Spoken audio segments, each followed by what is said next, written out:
प्रिय विद्यार्थियों, आज का हमारा विषय है यूनिफिकेशन ऑफ इटली अर्थात इटली का एकीकरण।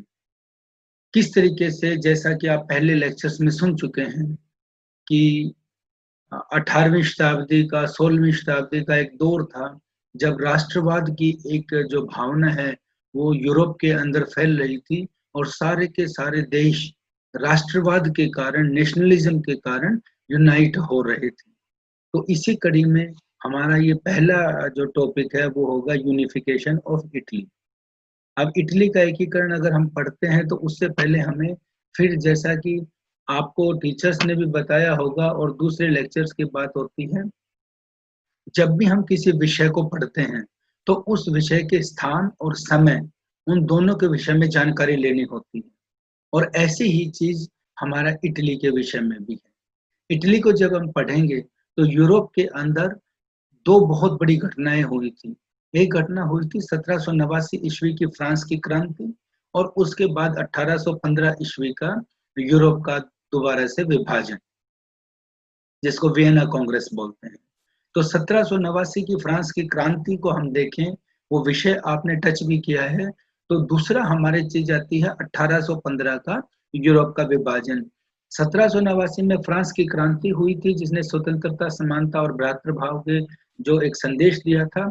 और 1815 के अंदर यूरोप में जो नेपोलियन का एम्पायर था वो कोलैप्स हो गया था और वियना कांग्रेस के अंदर जो मेटरनिक सिस्टम था, मेटरनिक चांसलर थे ऑस्ट्रिया के, तो ऑस्ट्रिया की सुपरमेसी हो गई थी और उसने अपने अनुसार सारे के सारे मुल्कों को बांट दिया था, अपने हितों को ध्यान में रखा था। इसी चीज को ध्यान में रखते हुए हम जब सबसे पहले इटली के भूगोल को देखेंगे कि इटली की ज्योग्राफी क्या है। यहाँ पे मैंने आपके सामने एक ये मैप प्रस्तुत किया है। इस मैप में आप देख रहे हैं कि ये देखिए, इटली के इधर ऑस्ट्रिया है साथ, और ऑस्ट्रिया के साथ ये हंगरी है, हंगरी का साम्राज्य है। अब हंगरी के साम्राज्य के साथ देखेंगे, ये जो स्थान है ये समुद्र का स्थान है, इसको एड्रियाटिक सागर बोलते हैं। तो जब हम नीचे देखेंगे तो ये मेडिटेरियन सी है, मेडिटेरियन सी में आएंगे, भूमध्य सागर इसको हिंदी में बोलेंगे आप। जब ये भूमध्य सागर हो गया और यहाँ पे एड्रियाटिक सागर हो गया, तो इटली भूमध्य सागर के ऊपर स्थित है। तो इसमें सबसे इंपॉर्टेंट चीज आएगी आपके पास कि व्यापार का बहुत बड़ा केंद्र रहा होगा ये। यहाँ पे जब हम देखते हैं तो ये जो स्थान है जिसके ऊपर आप एरो देख रहे हैं, ये पिडमांड है, और पिडमांड के साथ ये सार्डिनिया है। ये इनका एक किंगडम था, एक एम्पायर था। ये कोर्सिका है, ये एक इंडिपेंडेंट राज्य था।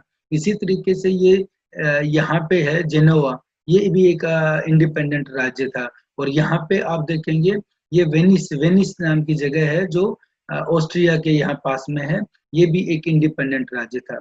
इसके अलावा यहाँ पे ये वेनेशिया है, लंबार्डी है। यहाँ पे ये दो प्रदेश हैं जो मैं आपको दिखा रहा हूँ, ये आप आगे जब जैसे जैसे हमारा चैप्टर बढ़ेगा उसके अंदर आपको ये देखने को मिलेंगे। ये नीस का प्रदेश है और ये सेवोय का प्रदेश है। इसके अंदर ध्यान से देखेंगे तो मैंने आपको सिर्फ ये भौगोलिक स्थिति बताने के लिए बताया है, बाकी इसके अंदर अभी भी ईयर लिखे हुए हैं कि कब इनका यूनिफिकेशन हुआ था। यहाँ पे परमा देखेंगे, परमा, मोडेना, टस्कनी, और यहाँ पे ये रोमेग्ना है और ये पेपल स्टेट है। पेपल स्टेट रोम का राज्य था, जो पोप था, पोप ही यहाँ पे अब इसका राज्य संभाल रहा था, और रोम थी वो इसकी राजधानी थी। और नीचे जब चले जाएंगे तो ये नेपल्स और सिसली हैं, इनको दो सिसलियों का राज्य भी बोला जाता था। ये किंगडम है, साम्राज्य है नेपल्स और सिसली का। तो जब हम किसी भी देश के बारे में, किसी भी विषय में पढ़ते हैं तो उसका भौगोलिक क्षेत्र हमें पता होना चाहिए कि वो किससे सराउंडेड है। यहाँ नीस और सेवोय के आप देखेंगे, इस मानचित्र में ये नहीं आ रहा है क्योंकि आपको इटली दिखाने के लिए मैंने फोकस इटली पे किया। यहाँ पे जब आप देखेंगे नीस और सेवोय, यहाँ पे फ्रांस की सीमाएं इसके साथ लगती हैं। तो इटली एक ऐसा देश है जो फ्रांस से भी घिरा हुआ है और यहाँ ऑस्ट्रिया से घिरा हुआ है। ऑस्ट्रिया के ऊपर जब यहाँ पे देखेंगे आप तो यहाँ आपको पर्शिया नजर आएगा, जर्मनी यहाँ पूरा नजर आएगा। नेक्स्ट जब हम इसके अंदर आते हैं तो ये आता है कि इसकी स्टेजेस क्या थी। इतिहास में हम अपने अनुसार, हम अपने विद्यार्थियों को बताने के अनुसार कि वो आसानी से इसको इनकलकेट कर सके, समझ सके, इसको अलग अलग भागों में बांट लेते हैं। समझाने के लिए आपको बता रहा हूँ, जैसे हम भारत का इतिहास पढ़ते हैं तो पहले प्राचीन भारत का इतिहास पढ़ते हैं, उसके बाद सल्तनत कालीन पढ़ते हैं, या उससे बीच का राज्य का आता है जब गुप्त काल तक का एरिया का गुप्त काल तक का जो समय है वो आता है। फिर हमारे पास सल्तनत काल आता है, फिर मुगल काल आता है, फिर ब्रिटिश का टाइम आता है, और फिर हमारा स्वतंत्रता आंदोलन और उसके बाद की चीज आती है। तो जर्मनी जो इटली है, इटली का जो यूनिफिकेशन है उसको हम 5 भागों में बांटते हैं। जैसा मैंने आपको बताया था कि 1789 की फ्रांस की क्रांति देखेंगे तो पहला है हमारा first stage national awakening and abortive efforts for unification, यानी आरंभ के अंदर क्या-क्या असफल प्रयास हुए थे यूनिफिकेशन के, वो हमारे पास देखने को इसके अंदर मिलेंगे। दूसरा हमारा आएगा, सेकंड स्टेज आएगी early steps for unification under पिडमांड।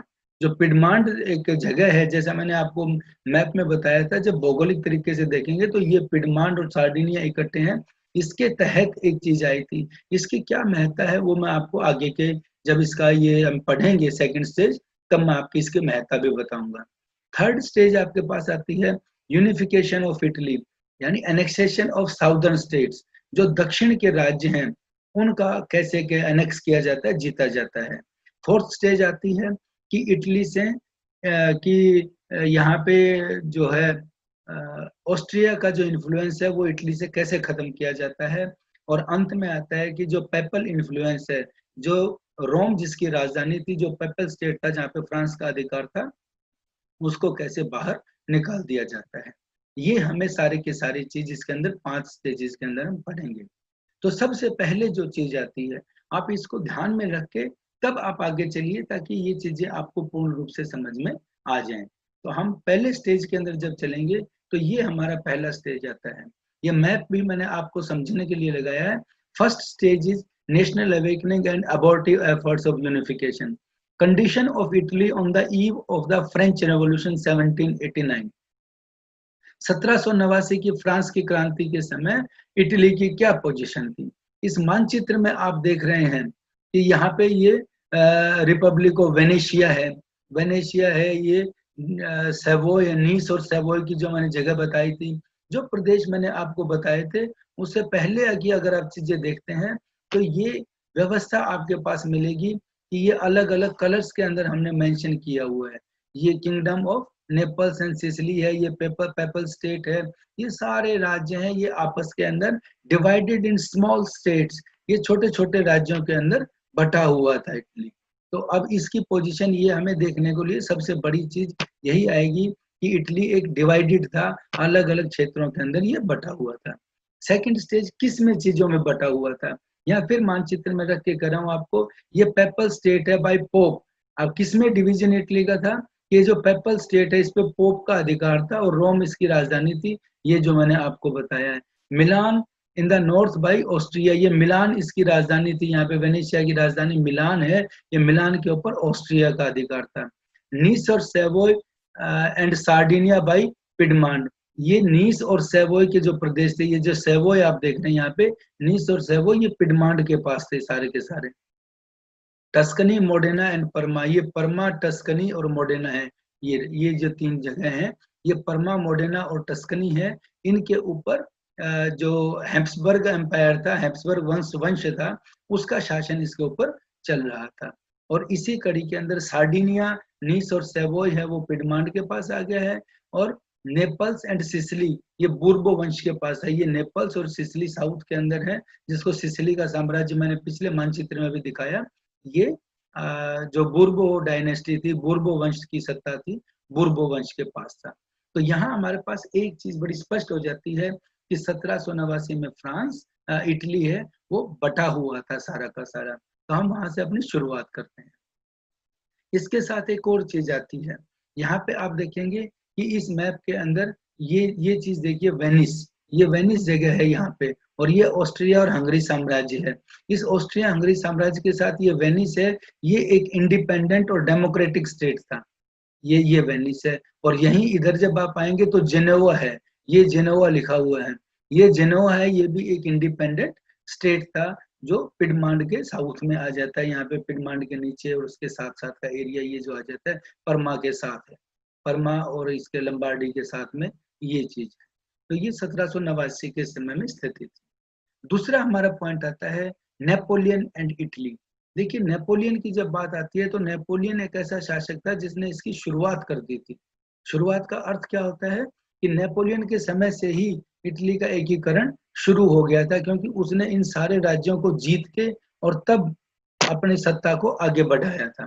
तो जब नेपोलियन की हम बात करते हैं तो इटली के समय यूनिफिकेशन हो गया, उसने सारे क्षेत्र को इटली को जीत लिया था और इटली में अपना साम्राज्य कायम करके वहां उसने जो डेवलपमेंट की थी, चाहे वो स्कूल की डेवलपमेंट की थी, चाहे सड़कों की डेवलपमेंट की थी, जितने भी प्रयास किए थे वो इटली को यूनिफाई करने का एक साधन बना था कि इटली एक समग्र राज्य के रूप में उभरे।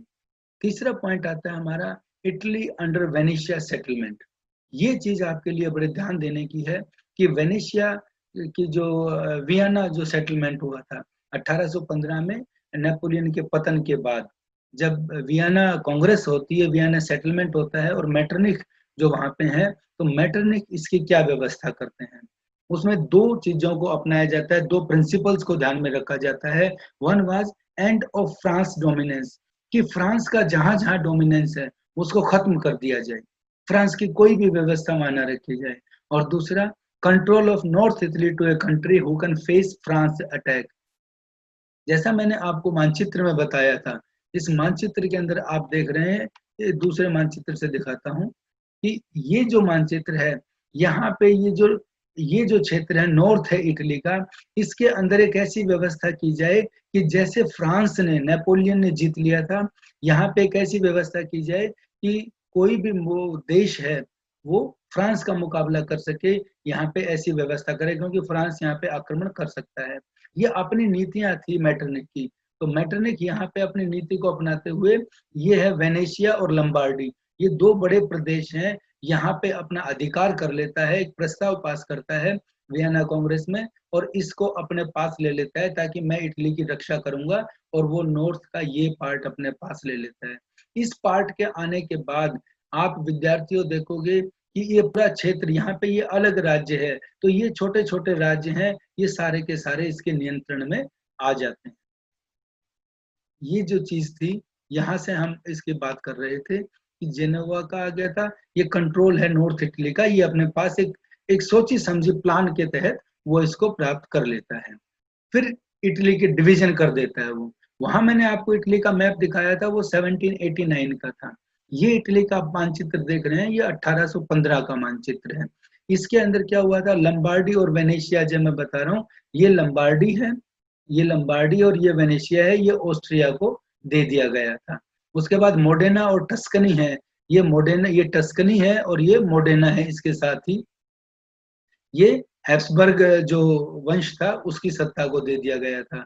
परमा, जो ये परमा देखिए, ये परमा जगह है, ये परमा जो जगह है, ये नेपोलियन की जो पत्नी थी, जो ऑस्ट्रिया की रहने वाली थी, उसके आधिपत्य में दे दिया गया था। नेपल्स एंड सिसिली, ये नेपल्स एंड सिसिली है, ये बूर्बो वंश की डायनेस्टी को दे दिया गया था, जो आप पीले रंग में देख रहे हैं। ये व्यवस्थाएं इसीलिए मैप को ये आपको समझाने के लिए चीजें बताई गई हैं। फिर आपके पास आता है पिडमांड टू विक्टर एमेनुअल।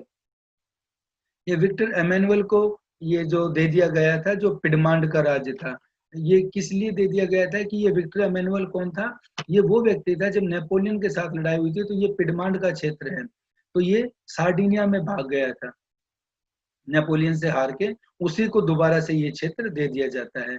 और जो ये रोमन स्टेट है, ये रोमन स्टेट है जिसको आप पेपल स्टेट बोल रहे हैं, जिसकी राजधानी रोम है, ये जो एरो चल रहा है ये रोमन स्टेट है। इसमें रोमेगना को भी मिला दिया गया था। रोमन स्टेट तो यहाँ तक का था, इसके अंदर ये रोमेगना भी था, तो रोमेगना को साथ मिला के ये पायस सेवंथ था जो राजा था, उसको दे दिया गया।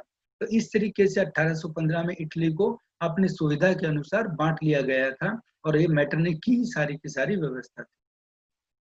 फोर्थ पॉइंट आप इसके अंदर पढ़ेंगे, मेटरनिख एंड इटली, उसकी रिएक्शनरी एरा था, प्रतिक्रियावादी युग।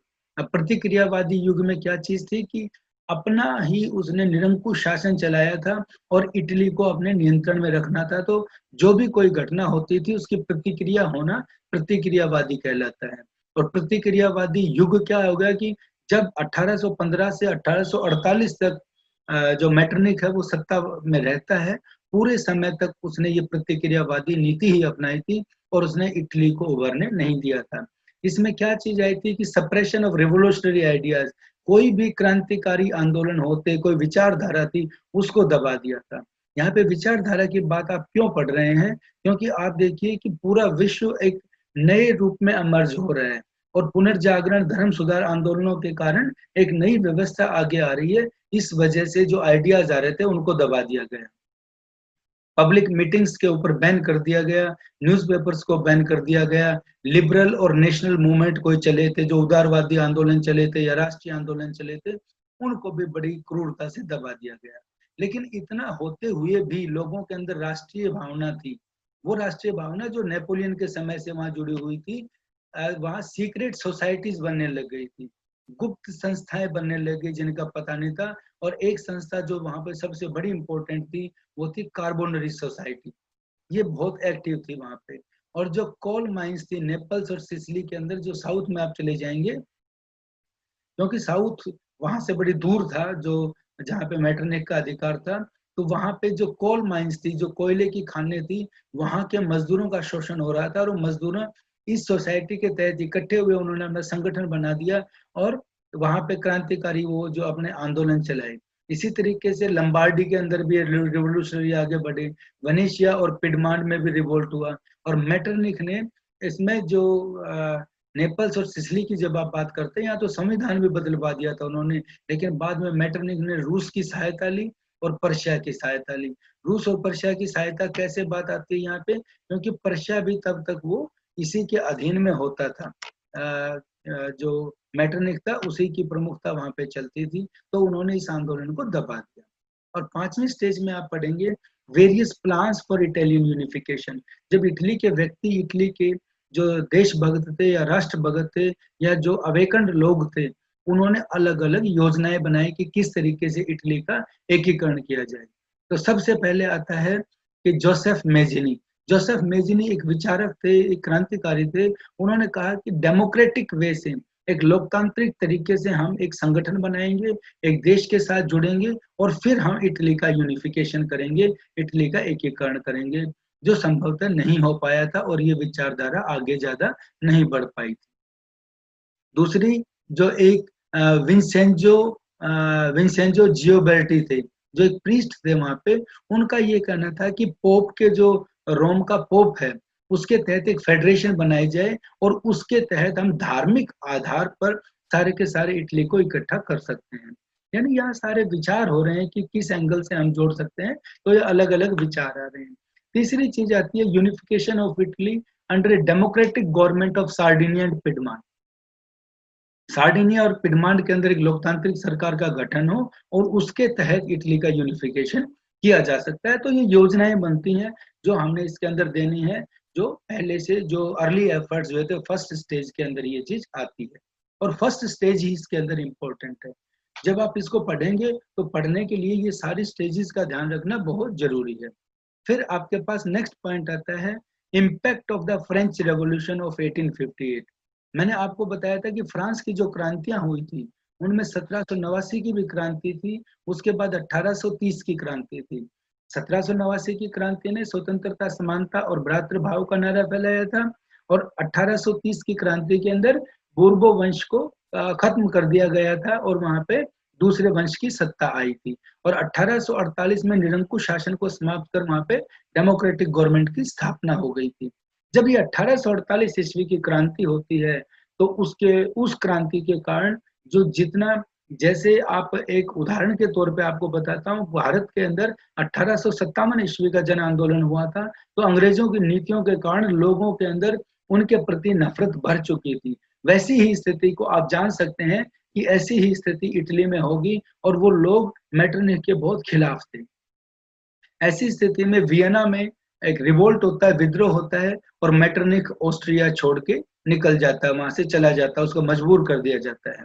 लंबार्डी और वेनेशिया में भी ऑस्ट्रिया के खिलाफ विद्रोह होते हैं। और ऐसी चीज हो रही है, जब देखिए कि ऑस्ट्रिया जो मेटरनिक के खिलाफ ऑस्ट्रिया में भी विरोध और वियना में विरोध हो गया, लंबार्डी और वेनेशिया में भी विरोध हो गया है। लंबार्डी वेनेशिया में एक बार फिर आपको मानचित्र पर लेके जाता हूँ कि यहाँ देखिए, ये दोबारा से मैं आपको दिखाता हूँ, शुरू में मानचित्र दिखाया था।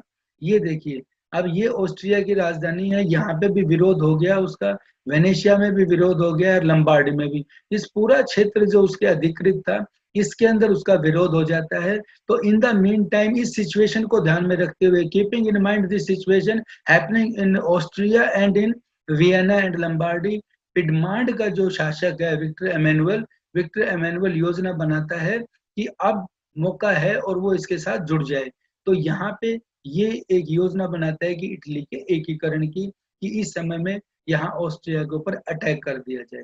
तो वो अपनी नीतियां बनाता है, उस नीति का हम आगे डिटेल में पढ़ेंगे कि उसकी क्या नीति आती है।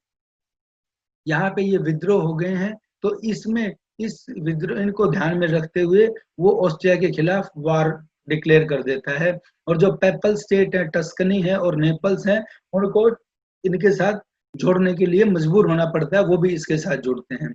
और उसके बाद मिलान, परमा और मॉडेना है, वो भी पिडमांड के साथ जुड़ जाते हैं। पिडमांड के जो पिडमांड है और परमा है, परमा, मोडेना और मिलान, ये सारे के सारे पिडमांड के साथ आ जाते हैं, क्योंकि उस समय में व्यवस्था ही ऐसी चल रही है कि उनको आगे चलना पड़ता है इनके साथ आके।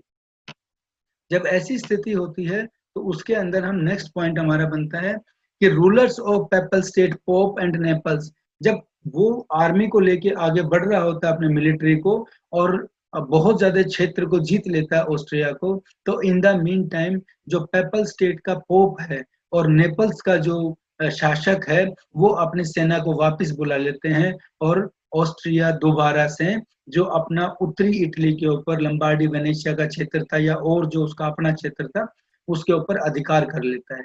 ऐसी स्थिति के अंदर जो बहुत एक चीज आगे आती है कि रोम के जो लोग हैं, जो रोम के अंदर रह रहे थे, वो जोसेफ मेजनी और गैरिबाल्डी के नेतृत्व में वहां पे विद्रोह कर देते हैं, और मेजनी रोम के अंदर डेमोक्रेसी, लोकतंत्र डिक्लेयर कर देता है। लेकिन इतनी ही देर में, क्योंकि आप देख रहे हैं पेपल स्टेट के ऊपर फ्रांस का अधिकार था, तो फ्रांस की सेना वहां पे पहुंच जाती है और इनके जो लोकतंत्रीय व्यवस्था हुई थी इसको कुचल देती है, और दोबारा से वहां पे निरंकुश शासन कायम हो जाता है।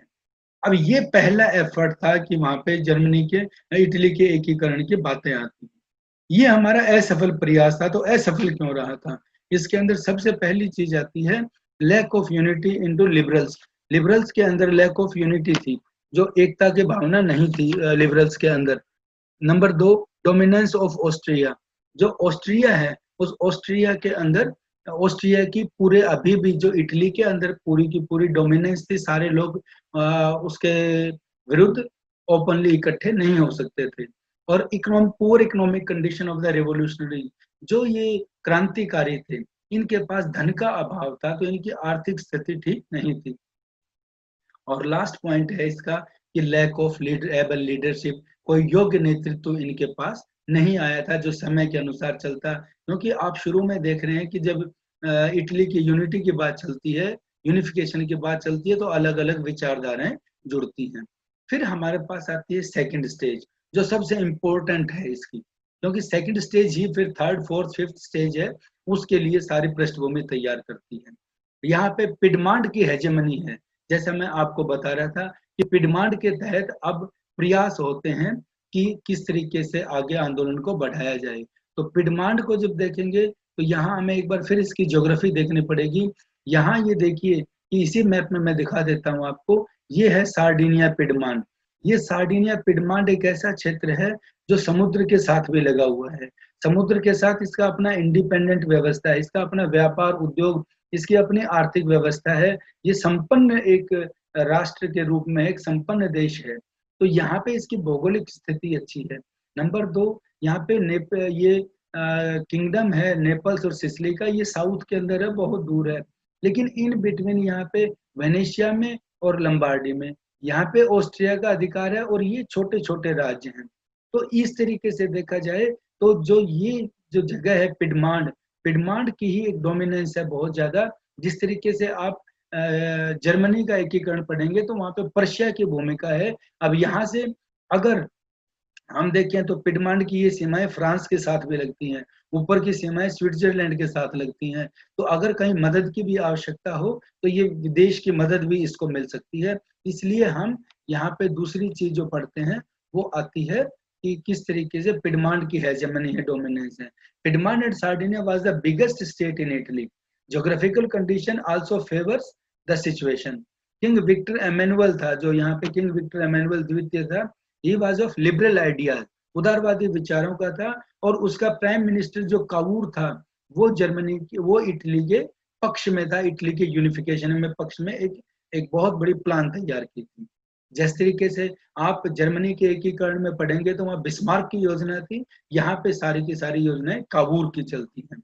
ये कावूर का चित्र आपके सामने है। और कावूर की चीज जैसा आपको बिस्मार्क के बारे में पता चलेगा कि Bismarck was a person of real politic, उसकी पॉलिसी थी वो रियल पॉलिटिक थी। रियल पॉलिटिक होता है कि जो सिद्धांतों के ऊपर आधारित ना हो के प्रैक्टिकल तौर पर आधारित हो, प्रायोगिक रूप से हो कि भाई ऐसा होगा तो ये चीजें आगे आएंगी। और ये कावूर भी बिस्मार्क की तरह ऐसा ही नीति का व्यक्ति था, इसकी अपनी स्ट्रेटेजी थी। और Cavour was a diplomat who first strengthens Piedmont and then takes steps of Italian unification.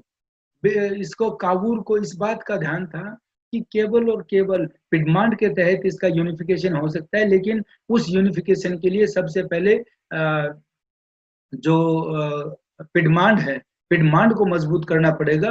तो ये इसने अपनी नीति अपनाई कि सबसे पहले पिडमांड को मजबूत किया जाए। और ये पिडमांड को मजबूत करने के लिए वहां पे military organisation Cavour makes Piedmont a powerful state. तो मिलिट्री ऑर्गेनाइजेशन को बढ़ाता है, ट्रेड कॉमर्स को बढ़ाता है, रेलवे को बढ़ाता है, सड़कों की व्यवस्था करता है, एग्रीकल्चर के रिफॉर्म्स करता है, development in all fields of life, सारे का बहुत ज्यादा विकास करता है ताकि पिडमांड ही एक संपन्न राष्ट्र बने। और after political, economic and social reforms of Cavour, Piedmont becomes most powerful state of Italy. जैसा मैंने आपको बताया था कि इटली के राज्यों में सबसे शक्तिशाली बन जाता है। उसके पश्चात जब कावूर ये सबसे पहला स्टेप ले लेता है, उसके बाद वो दूसरी चीज करता है।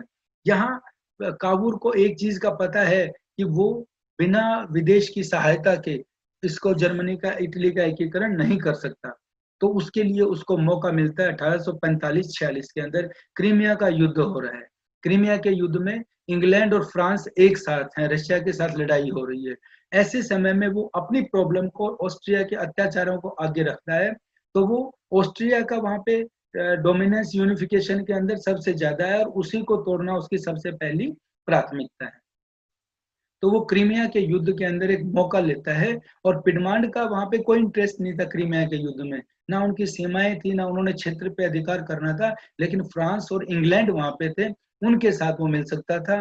तो वहां पे वो इंग्लैंड के साथ और फ्रांस के साथ कावूर अपनी सेना भेजता है और वहां पे 17,000 सोल्जर्स को वहां पे भेजता है। और वो वहां पे एक चिरनिया का बैटल था, ये चेरनिया का बैटल है 1856 में। उस बैटल के अंदर जो ये मित्र देश हैं दोनों, फ्रांस और इंग्लैंड, उस बैटल को जीतते हैं। और उसमें जो कावूर की सेना थी, जो पिडमांड की सेना सोल्जर्स थे, वो बहुत इंपॉर्टेंट रोल प्ले करते हैं।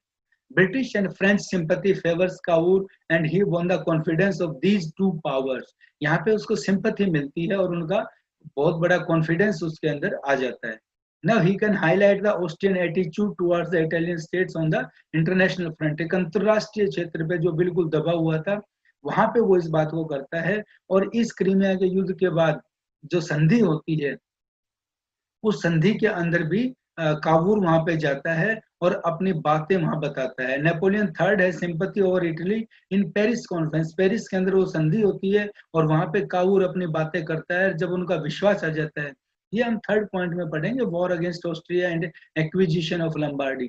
ये इसके अंदर पढ़ेंगे कि जब वो उसके साथ बात कर लेता है तो वो एक योजना बनाता है कि किस तरीके से ऑस्ट्रिया को हटाया जाए। और फिर नेपोलियन थर्ड, यहाँ पे एक चीज आपको ध्यान देने की रहेगी कि हर एक मुल्क है, हर एक देश है, वो साम्राज्यवादी देश था, वो अपनी सीमाएं बढ़ाना चाहता था। और ऐसी ही चीज नेपोलियन थर्ड के साथ थी, जो उस समय में फ्रांस का शासक था। तो कावूर नेपोलियन थर्ड के साथ एक सीक्रेट अलायंस करता है, गुप्त संधि करता है।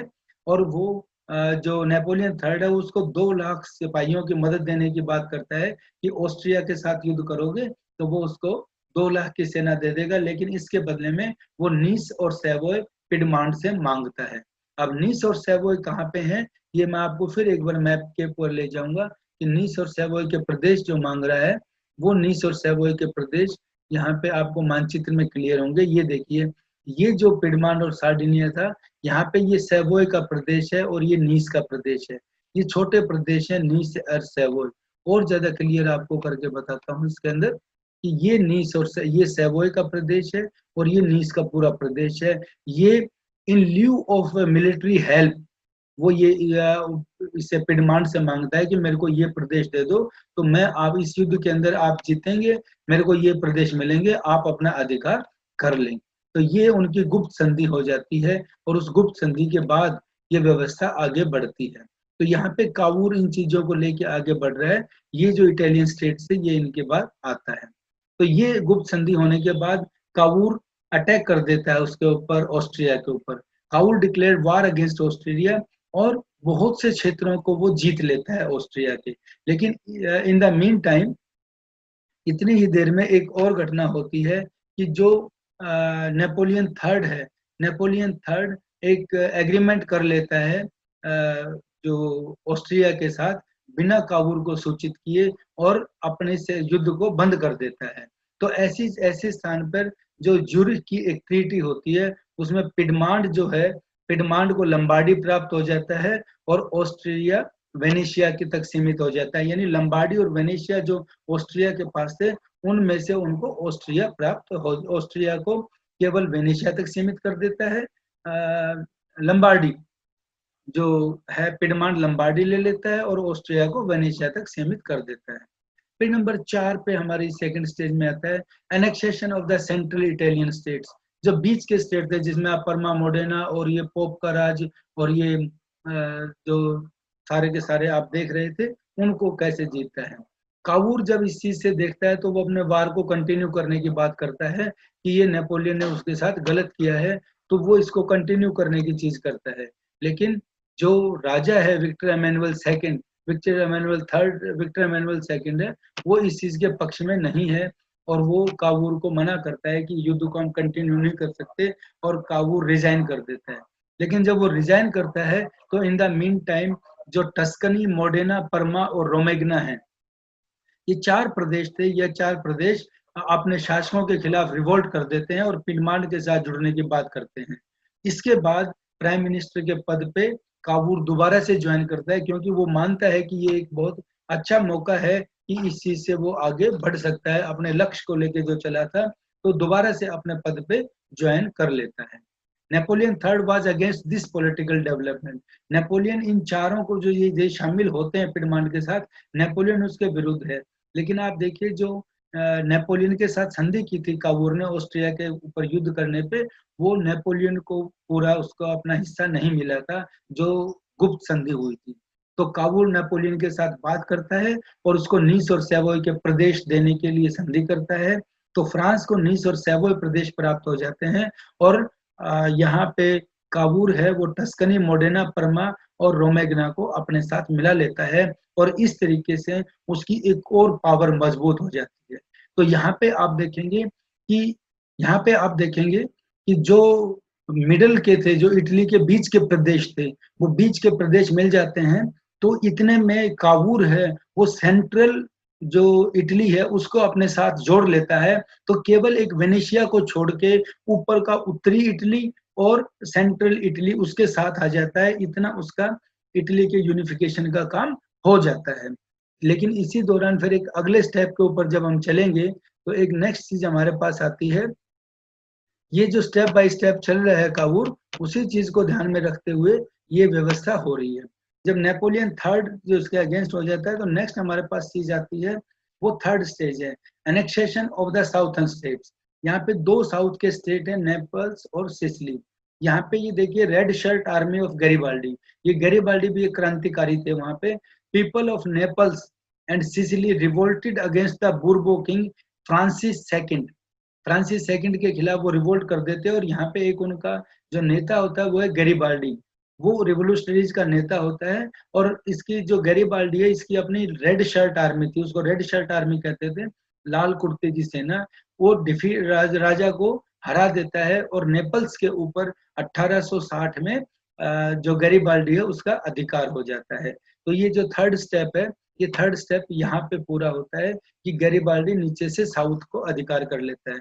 अब यहाँ पे आप देखिए स्टूडेंट्स की दो चीजें बच गई हैं, साउथ के स्टेट भी आ गए हैं, तो बीच में एक पेपल स्टेट बचा है, एक वेनेशिया बचा है। दो चीजें ये हैं। और थर्ड चीज हमारे पास आती है नीस और सैवोय, जो कावूर ने फ्रांस को दे दिए थे ताकि वो परमा मोडेना और टस्कनी के ऊपर अधिकार करने के लिए समझौता किया था वो। अब हम थर्ड स्टेज पे ये चीज आ रही है। तो गैरिबाल्डी प्लान्ड टू अटैक रोम।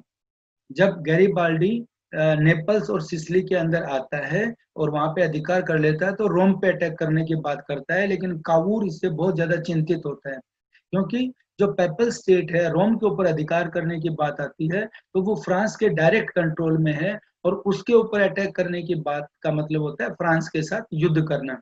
लेकिन इन द मीन टाइम जो विक्टर एमेनुअल सेकंड है, जो पिडमांट का राजा है, वो अपनी सेना लेके वहां पे पहुंच जाता है, और वहां पे गैरिबाल्डी है, वो नेपल्स और सिसिली की जो पावर है, जो जीता है, वो विक्टर एमेनुअल सेकंड को सौंप देता है, और गैरिबाल्डी वहां से चला जाता है। Now Naples and Sicily become part of Piedmont in 1861. Only Rome and Venetia were under the control of Austria and France. ये दो तो उसके साथ रह गए, लेकिन दो प्रदेश जो नीस और सैवोय थे, वो प्रदेश भी रह जाते हैं जो संधि के तहत उन्हें दिए गए थे। अब हमारा फोर्थ स्टेज आता है, तो 1861 के अंदर काबुल की डेथ हो जाती है, और दो बड़े स्टेट वेनेशिया और रोम, जैसे मैंने आपको बताए, वो अभी भी रहते हैं, जिनका यूनिफिकेशन होना है, इटली में शामिल करना है। इन द मीन टाइम जर्मनी का एकीकरण हो रहा है। जर्मनी का वहां पे जो प्रधानमंत्री है वो बिस्मार्क, तो बिस्मार्क भी अपनी नीति के साथ चलता है, वो भी ऑस्ट्रिया के विरुद्ध है। तो Bismarck secret treaty before the war, वो ऑस्ट्रिया पे युद्ध करता है, उससे पहले वो इटली के साथ एक संधि करता है। क्योंकि आप देखिए कि जब नेपल्स और सिसिली को जीत लिया जाता है, तो वहां पे विक्टर एमेनुअल सेकंड इटली का राजा घोषित कर दिया जाता है। तो वो इटली के साथ समझौता करता है, और फ्रांस को वो अपने तरीके से कि जो साउदर्न पार्ट है जर्मनी का, वो दे दिया जाएगा। तो ऑस्ट्रिया से युद्ध करने के लिए फ्रांस को और इटली के साथ वो गठबंधन करता है, और इस ट्रीटी के तहत वो जीतता है। तो जो पैराग्वे की संधि होती है, उसके तहत इस युद्ध के अंदर जो है ऑस्ट्रिया वो हार जाता है, और पैराग्वे की संधि होती है, उसमें वेनेशिया है वो इटली को मिल जाता है। तो इटली के मानचित्र के ऊपर केवल दो चीजें बचती हैं, एक रोम का अधिकार, जो रोम के ऊपर फ्रांस का अधिकार है, दूसरा नीस और सैवोय का अधिकार। ये सारा जर्मनी के साथ चलता है। तो फिफ्थ एंड लास्ट स्टेज आती है, एंड ऑफ पेपल इन्फ्लुएंस। पांचवी स्टेज पे Rome was the last state in Italy with France. जब फिर फ्रांस पर्शिया युद्ध होता है, तो वहां पे फिर बिस्मार्क उनके साथ सीक्रेट संधि करता है, और यहाँ पे जब युद्ध शुरू होता है, तो नेपोलियन थर्ड है, वो अपनी सेना को रोम से बुला लेता है। रोम के अंदर उसकी सेना थी, जब वो अपनी सेना को बुला लेता है, और वहां पे ये हो जाता है कि भाई जो एक सेडेवो का युद्ध है, उसके अंदर ये हारने लग रहा है, तो नेपोलियन थर्ड हार रहा है। तो in the mean time Bismarck से बात करके, और जो France lost the battle of sedan, इस सेडान के अंदर जब वो लॉस्ट का बैटल को हार रहा है, तो बिस्मार्क की परमिशन से विक्टर एमेनुअल सेकंड है, वो रोम के ऊपर अटैक कर देता है, और रोम का जो पोप है वो कुछ ही देर में सरेंडर कर देता है, और सरेंडर करने के बाद रोम इटली की राजधानी डिक्लेयर हो जाती है, और इसके साथ ही उसको नीस और सेवोय के प्रदेश भी प्राप्त हो जाते हैं, जो फ्रांस की हार होती है। ये 5 स्टेज की हमारी चीजें थी, और ये है आपका यूनिफिकेशन ऑफ इटली। यहाँ पे जब आप देखिए स्टूडेंट्स, एक चीज हम आगे आ रही है, ये जो प्रदेश है, ये किंगडम ऑफ सार्डिनिया है, जो 1858 के अंदर था, फिर एडिड टू सार्डिनिया 1859 टू 60। ये जो प्रदेश है, जो मैंने बताया था आपको, ये जो बीच के प्रदेश हैं, जब काबूल अटैक करता है यहाँ पे, और नेपोलियन थर्ड है वो अपनी सेना वापस बुला लेता है, इस क्षेत्र को वो बाद में एक शामिल करता है। और फिर किंगडम ऑफ नेपल्स और सिसिली है, ये गैरिबाल्डी के साथ होता है, तो इस क्षेत्र को वो दोबारा से करता है। सेकंड स्टेज में 1859-60 में ये इसके साथ मिलता है। फिर 66 के अंदर दूसरे प्रदेश हैं, ये छोटे छोटे प्रदेश इसके साथ हो जाते हैं।